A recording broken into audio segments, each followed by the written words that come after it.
कहानी के शुरू में हम एक लड़की मिरांडा को देखते हैं जो एक साइकोलॉजिस्ट थी, दिमाग की डॉक्टर। वो पागल क्रिमिनल्स, मुजरिमों का इलाज किया करती थी। अब वो हॉस्पिटल में होती है जहाँ पर उसके सामने क्लोई नाम की एक लड़की बैठी थी। वो उसे बता रही थी कि अक्सर रात में एक शैतान भूत आकर उसके साथ गलत काम करता है, मगर मिरांडा को उसकी बातों पर यकीन नहीं आता, इसीलिए क्लोई उस पर गुस्सा करने लगती है। ये देखकर पुलिस और डॉक्टर क्लोई को उसके सेल जेल में बंद कर देते हैं। इसके बाद मिरांडा अपने बॉस के पास जाती है और कहती है कि क्लोई का कुछ नहीं हो सकता, हम उसका इलाज नहीं कर सकते क्योंकि वो बार बार बस एक ही बात कहती है। काफी वक्त से मैं उसके केस को देख रही हूँ मगर केस आगे जाता ही नहीं। वो कुछ भी समझने की कोशिश ही नहीं करती। मिरांडा का बॉस जो उसका हस्बैंड भी होता है कहता है कि क्लोई इस दुनिया को अलग नजर से देखती है, इसलिए हमें कुछ अलग करना होगा। तभी एक और डॉक्टर आता है जिसका नाम पेट था, एक दूसरी मीटिंग में जाने के लिए बुलाने आया था। बाहर बहुत तेज बारिश हो रही थी। तभी उधर पेट आ जाता है जो मिरांडा को छतरी लेकर उसकी गाड़ी तक छोड़ने जाता है। यहाँ पर हमें पता चलता है कि पेट मिरांडा को पसंद करता था। फिर अब वो अपने घर अकेले ही जा रही थी। बारिश भी बहुत तेज थी और रात भी हो चुकी थी। अब जिस रास्ते से मिरांडा जा रही थी पुलिस वहाँ पर खड़ी होती है क्योंकि उधर बहुत बड़ा गड्ढा था, इसलिए पुलिस कहती है कि मैडम आप किसी दूसरे रास्ते से जाएं, यहाँ पर खतरा हो सकता है। इसीलिए मिरांडा अब एक दूसरे रास्ते से जाने लगती है जो रास्ता जंगल के बीचों बीच था। लेकिन जैसे ही वो एक पुल को पार करती है उसे अपने सामने एक लड़की खड़ी दिखाई देती है। उसे बचाने के लिए मिरांडा ने अपनी गाड़ी को एकदम घुमा दिया था। फिर वो गाड़ी से उतरकर जब उस लड़की को देखने आती है तो देखती है उसके सीने पर काफी गहरी चोट थी और खून भी निकल रहा था। मिरांडा जब उस लड़की से पूछती है कौन हो तुम, यहाँ पर क्या कर रही हो, वो उसकी मदद करना चाहती थी मगर तभी उस लड़की और मिरांडा के जिस्म को आग लग जाती है और सीन भी यहीं पर कट जाता है। अब हम अगले सीन में मिरांडा को देखते हैं जो नींद से जागती है। वो अपने असाइलम हॉस्पिटल में बंद थी एक पागल मरीज की तरह। ये देखकर वो बहुत ज्यादा डर गई थी, चीखती है, चिल्लाती है, इसलिए हॉस्पिटल का स्टाफ आकर उसे काबू करता है और डॉक्टर भी उससे अब बात करते हैं। पेट उसे बताता है मिरांडा तुम यहाँ पर 3 दिन से कैद हो, तुम्हारे साथ आखिरी बार क्या हुआ था, क्या तुम्हें कुछ याद है? मिरांडा कहती है बस इतना जानती हूँ, जब मैं रात को अपने घर जा रही थी तो मेरी गाड़ी के आगे एक लड़की आ गई जिसकी मदद मैं करना चाहती थी पर अचानक से वहाँ पर आग लग गई, बस इतना ही मुझे याद है। डॉक्टर पीट कहता है नहीं मिरांडा ऐसा कुछ नहीं हुआ था, तुम्हारे हस्बैंड का खून हो गया है और तुम्ही ने उसे मारा है, इसलिए तुम यहाँ पर बंद हो। ये सुनकर तो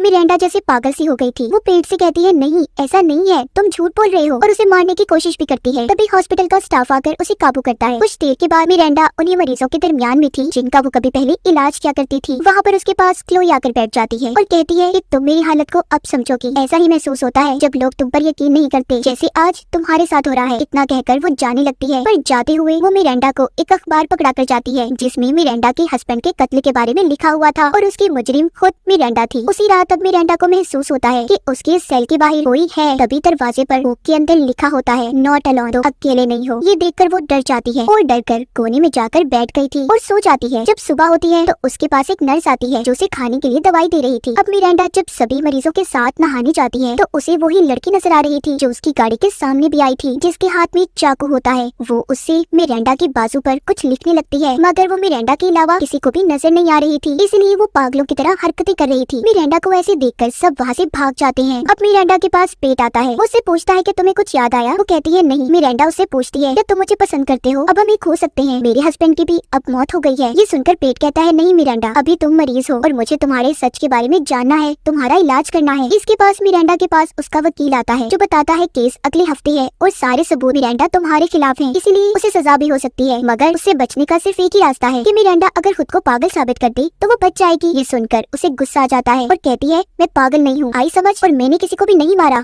थोड़ी देर बाद अब उधर एक पुलिस ऑफिसर आता है जो मिरांडा के हस्बैंड का बहुत अच्छा दोस्त भी था और इसके केस की छानबीन भी कर रहा था। उस पर भड़क जाता है कि आखिर तुमने अपने हस्बैंड को क्यों मारा। यहाँ पर मिरांडा जब कत्ल के वक्त की तस्वीरें देखती है तो डर गई थी, उसे इन सब बातों पर यकीन नहीं आ रहा था। तभी उसके बाजू पर से भी खून आने लगता है। वो जब पट्टी खोलकर देखती है तो उसकी बाजू पर भी नॉट अलोन लिखा हुआ था। ये उस वक्त भी लिखा था जब मिरांडा के हस्बैंड का कत्ल हुआ। इसके बाद मिरांडा पागल सी हो जाती है, उसे अब भी कुछ याद नहीं आ रहा था। अब रात को सोते हुए उसे अपने सपने में नजर आता है उसने जब पुल पर लड़की को देखा था जो उसकी गाड़ी के सामने भी आई थी। तब दोनों के जिस्म में आग लग गई। वो लड़की एक आत्मा थी और उसने मिरांडा को पोजेस्ड अपने कंट्रोल में करके उसके हस्बैंड को कुल्हाड़ी से मरवा दिया। उस लड़की की आत्मा ने आखिर मिरांडा से ऐसे क्यों करवाया था ये हमें आगे कहानी में पता चलेगा। पीट अब उसे हेड डॉक्टर के पास लेकर जाता है जहाँ पर मिरांडा को एक तस्वीर नजर आती है जो उसी लड़की की थी जो इसकी गाड़ी के आगे आई और अब बार बार इस पर हमले कर रही थी। जब मिरांडा उससे उसके बारे में पूछती है तो हेड डॉक्टर बताते हैं ये मेरी बेटी है। मिरांडा उन्हें कहती है उस दिन यही मेरी गाड़ी के आगे आई थी। ये सुनकर पीट कहता है ऐसा नहीं हो सकता क्योंकि ये तो 4 साल पहले मर चुकी है। हेड डॉक्टर भी कहते हैं हाँ। अब तो मिरांडा और भी सोचने लगी थी कि आखिर उसके साथ वो क्या रहा है। दोबारा से रात को उसे फिर से किसी की आहट महसूस होती है। वो उठकर उस लड़की का नाम लेकर बोलती है क्या तुम हो उसकी आत्मा हो? अगर हो तो दरवाजा खोल दो और अचानक से दरवाजा खुल भी जाता है। जिसके बाद मिरांडा पेट के ऑफिस में जाती जाती है जहाँ पर कंप्यूटर अचानक से चल गया था। मिरांडा देखती है कि पेट उसी मरी हुई लड़की के बारे में जानकारी हासिल कर रहा था जो इसकी गाड़ी के सामने आई थी। तभी स्क्रीन की दूसरी साइड पर इसी हॉस्पिटल का दूसरा वार्ड नजर आता है जहाँ पर उस मरी हुई लड़की की आत्मा थी। जल्दी से मिरांडा उस तरफ भागती है क्योंकि उधर क्लोई का कमरा भी था। जब ये क्लोई के कमरे के बाहर पहुँचती है तो दरवाजे में बनी छोटी सी खिड़की से इसे नजर आता है कि एक आदमी उसे बेरहमी से मार रहा है और उस आदमी के सीने पर एक लड़की का टैटू बना हुआ है जो आग में जल रही है। ये देखकर मिरांडा बहुत डर गई थी और वहाँ से भागती है। गार्ड्स ने उसे पकड़ लिया था। जब सुबह होती है तो अब वो क्लोई के पास जाती है और उससे माफी मांगती है क्योंकि जब वो उसका इलाज कर रही थी उसने कभी भी उसकी बातों पर यकीन नहीं किया था। इसका मतलब क्लोई ने जो कहानी के शुरू में बताया कि एक शैतान उसके साथ गलत काम करता है, वो उस आदमी के बारे में ही बात कर रही थी जिसे अब मिरांडा ने भी देख लिया था। मिरांडा को भी उसी वार्ड में बंद कर दिया जाता है। एक रात उसे अपने सेल में उसी लड़की की आत्मा नजर आती है जिसे देखकर वो डर गई थी और चीखती है। जब उसे चेक करने गार्ड्स आते हैं तो वो उन्हें चकमा देकर वहाँ से भाग गई थी। वो यहाँ से निकलकर अपनी सच्चाई के बारे में जानना चाहती थी और सबसे छुपने के लिए पहले पानी में जाकर अपनी सांस को बंद कर लेती है, मगर पानी में भी उसे लड़की की आत्मा नजर आती है। लेकिन पानी की वजह से उसकी चीख को कोई भी सुन नहीं पाया था। फिर वो सिक्योरिटी गार्ड्स के ऑफिस में आती है जहाँ पर एक गार्ड उसकी भागने में मदद करता है। मिरांडा आखिरकार उस हॉस्पिटल असाइलम से बाहर आ गई थी और अब वो अपने घर जाने लगती है, मगर रास्ते में फिर से उसे उस लड़के की आत्मा नजर आती है। इसलिए डर की वजह से उसकी गाड़ी का एक्सीडेंट होने लगता है, मगर वो बच जाती है। गाड़ी को बचाते हुए उसने सारे बैरियर्स को भी तोड़ दिया था जहाँ पर जाना मना होता है। उसकी गाड़ी खाई में गिरने वाली थी मगर बच जाती है। वो बहुत ज्यादा जख्मी हो गई थी। फिर वो अपने घर पहुँच जाती है जहाँ पर उसे उस दिन के हल्के हल्के विजन ख्याल आने लगते हैं जिस दिन उसके हस्बैंड का कत्ल हुआ था। उसे यहाँ पर याद आता है कि उसी ने अपने हस्बैंड को बेरहमी से कुल्हाड़ी से मारा था। इसके बाद जब वो अपने बाथरूम में जाती है तो एक और मिरांडा बाथ टब में नजर आती है। फिर वो पानी से उठकर एकदम से अजीब तरह चिल्लाती है, फिर उस मरी हुई लड़की की आत्मा में बदल जाती है। इसका मतलब ये था कि मिरांडा के अंदर उस लड़की की आत्मा आई थी। ये सब अब मिरांडा को नजर आने लगा था। सच्चाई जानने के बाद बहुत बुरा लगता है कि उसके हस्बैंड की मौत उसी की वजह से हुई है। उसे ये जानकर बहुत दुख हो रहा था। अपने हस्बैंड की तस्वीर लेकर रोने लगती है। तभी उसके कान में हल्की सी सरकोशी होती है। उसे आवाज आ रही थी। कोई उसे एक जगह का नाम बताता है जो सुनकर मिरांडा को याद आता है जिस जगह का नाम उसने अभी सुना। उधर इसके हस्बैंड की कुछ जायदाद है जहाँ पर अक्सर वो जाया करता था। अब मिरांडा उधर जाती है जहाँ पर एक घर था। उधर बेसमेंट का दरवाजा खोलने पर उसे अजीब नजारा देखने को मिलता है। वहाँ पर बड़ा सा बेड था और उस पर बड़ी बड़ी चेन्स बंधी हुई थी। बेड के सामने कैमरा पड़ा था, मतलब वहाँ पर कुछ तो गलत था। जो भी वहाँ पर होता सब कैमरा में रिकॉर्ड किया जाता था। जब मिरांडा उस कैमरा को चेक करती है तो उसमें उसे अपने हस्बैंड की रिकॉर्डिंग मिलती है जिसमें वो एक लड़की के साथ जबरदस्ती कर रहा था और उस लड़की को बेड पर चेन से बांधा हुआ था। ये देखकर तो मिरांडा की आंखें खुली की खुली रह गई थी। वो ये सब देखकर बहुत हैरान होती है कि उसका हस्बैंड ऐसा था। तभी वहाँ पर एक पुलिस ऑफिसर आ जाता है जिसने मिरांडा पर गन कर ली थी। वो उसे पकड़ने आया था। जब मिरांडा पीछे होती है तो दो हाथ पीछे से मिरांडा को पकड़ लेते हैं। जो एक लड़की के हाथ थी वो अब भी जिंदा थी और ये वही लड़की थी जिसको मिरांडा ने अभी वीडियो में देखा। इस लड़की को यहाँ पर मिरांडा के हस्बैंड ने अगवा करके रखा हुआ था। अब ये खबर हर जगह पर फैल गई थी। उस जगह पर मीडिया भी पहुँच जाती है। यहाँ इस पूरी जगह का हेड ऑफिसर था वही आदमी जो मिरांडा के हस्बैंड का दोस्त भी था। उसने अब भी मिरांडा को पकड़ लिया था। अब उस ऑफिसर के पास पेट और मिरांडा का वकील आता है जो कहते हैं अब तुम्हें उसे छोड़ देना चाहिए क्योंकि अब तो वजह भी सामने आ गई है और मिरांडा ने जो भी किया बहुत अच्छा किया। उसका हस्बैंड यही कुछ डिजर्व करता था। लेकिन फिर भी ऑफिसर मिरांडा को छोड़ने के लिए तैयार नहीं था। उधर मिरांडा के पास हेड डॉक्टर आते हैं जिनको मिरांडा बताती है कि आपकी बेटी मेरे हस्बैंड का शिकार थी, उसे मारा गया था। मिरांडा को दोबारा से सेल में बंद कर दिया जाता है, मगर अब तक उसे नॉट अलोन वाली बात बिल्कुल भी समझ नहीं आ रही थी। इसका मतलब मिरांडा को अब समझ आता है कि उसका हस्बैंड अकेला ये काम नहीं करता था बल्कि उसके साथ कोई और भी था जो उसका साथ दिया करता था। अब खैर मिरांडा पेट को उस टैटू के बारे में बताती है जो इसने क्लोई के कमरे में आदमी के सीने पर देखा था। पेट भी उस टैटू की छानबीन करने में लग गया था। उधर दूसरी तरफ ऑफिसर जो मिरांडा के हस्बैंड का दोस्त भी था वो मिरांडा से मिलने आता है और कहता है देखो मुझ पर भरोसा करो और मैं भी तुम पर भरोसा करता हूँ। तुम मुझे दूसरे इंसान का नाम बता दो जिसके बारे में तुम जानती हो। वो कहती है जो भी कातिल है जिसने मेरे हस्बैंड का साथ दिया उसके सीने पर लड़की का टैटू बना होगा जो आग में जल रही है। वो उस ऑफिसर को सब कुछ बताती है कि वो आदमी कद में कितना होगा। ये सुनकर ऑफिसर थोड़ा परेशान हो जाता है, उसकी पसीने छूटने लगे थे। अब मिरांडा भी एक साइकोलॉजिस्ट डॉक्टर थी। वो ये नोटिस करती है कि उस ऑफिसर के चेहरे के रंग उड़ गए हैं। सब बताने के बाद मिरांडा को पता चलता है जो कुछ उसने बताया वो सब कुछ इस ऑफिसर से मिलता जुलता है, इसलिए वो यहाँ से भागने लगती है मगर ऑफिसर ने उसे पकड़ लिया था। तभी मिरांडा मौका पाकर ऑफिसर की शर्ट खींच लेती है। उसके सीने पर वो टैटू था, मतलब उस रात जो क्लोई के साथ गलत कर रहा था वो यही ऑफिसर था, उसके हस्बैंड का दोस्त जिसने इसके हस्बैंड का भी बुरे कामों में साथ दिया। वो ऑफिसर को धक्का देकर भागती है। ऑफिसर भी पीछे से मिरांडा पर गोलियां चला रहा था। गलती से गोली एक गैस के पाइप पर लग जाती है जिससे गैस निकलने लगी थी। वो ऑफिसर मिरांडा को ढूंढते हुए साथ साथ बोल रहा था कि तुम जानती हो मैं और तुम्हारा हस्बैंड ऐसी लड़कियों को पकड़कर गलत काम क्या करती थी। मेरे सामने आ जाओ जल्दी से, फिर मैं बताऊंगा। हेड डॉक्टर की बेटी को भी हम नहीं मारा था। तभी उसे अपने पीछे कोई साया दिखाई देता है, जिस पर जब वो गोली चलाता है तो उसे शीशे के सामने खड़ी एक लड़की नजर आती है जो हेड डॉक्टर की बेटी थी और वही जो मिरांडा की गाड़ी के सामने आई थी। वो ऑफिसर जब उस पर गोली चलाता है जिससे शीशा टूट गया था, मगर लड़की को कुछ भी नहीं होता क्योंकि वो एक आत्मा थी। ऑफिसर जब दोबारा उस पर गोली चलाता है तो गैस के फैलने की वजह से आग लग गई थी, जिसमें ऑफिसर जल जाता है। फिर मिरांडा ने भी गोली मारकर उसे मार दिया।